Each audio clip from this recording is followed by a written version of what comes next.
And today I'm going to show you the trick, more or less, that I used to do to the bass track to make it more clear and less dirt in the mix.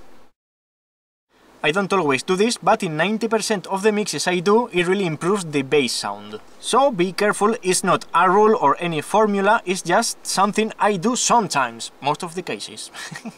I used to make this EQ cutting some frequencies at around 500 Hz, more or less, it's not always the same Hertz, but it's always at around 500. And I used to do this EQ no matter what bass I used and no matter what bass plugins I used. Sometimes I use Bass Grinder and sometimes I use TSE X30.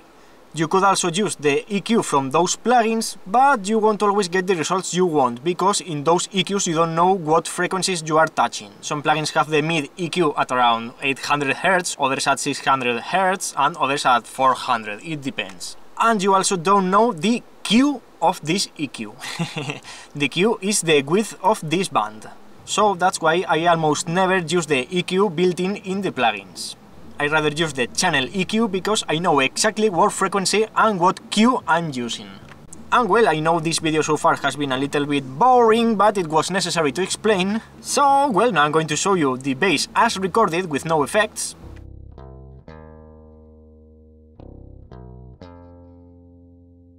And I'm going to show you how it would sound using Bass Grinder.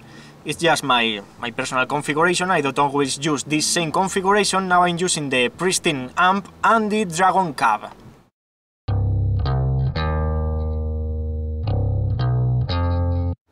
And so far sounds quite good, but using this EQ, check the difference.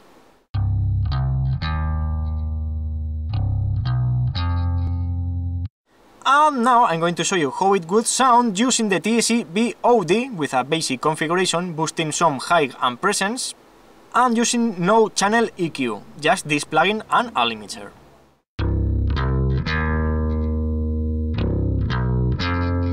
It also sounds great, but making this EQ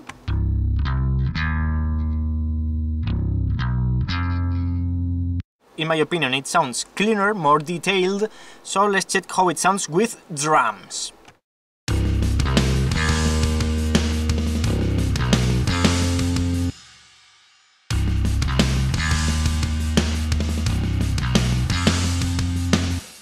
Well, when I applied this EQ it sounded less loud, but the main sound was clearer. So let's see this same example now using the Bass Grinder.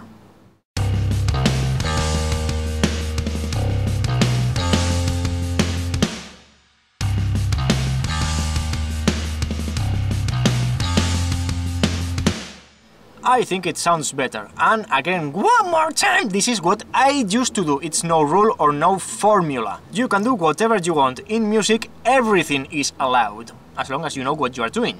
And now let's see the last example, now with guitars, and you will see how this EQ cleans the mix.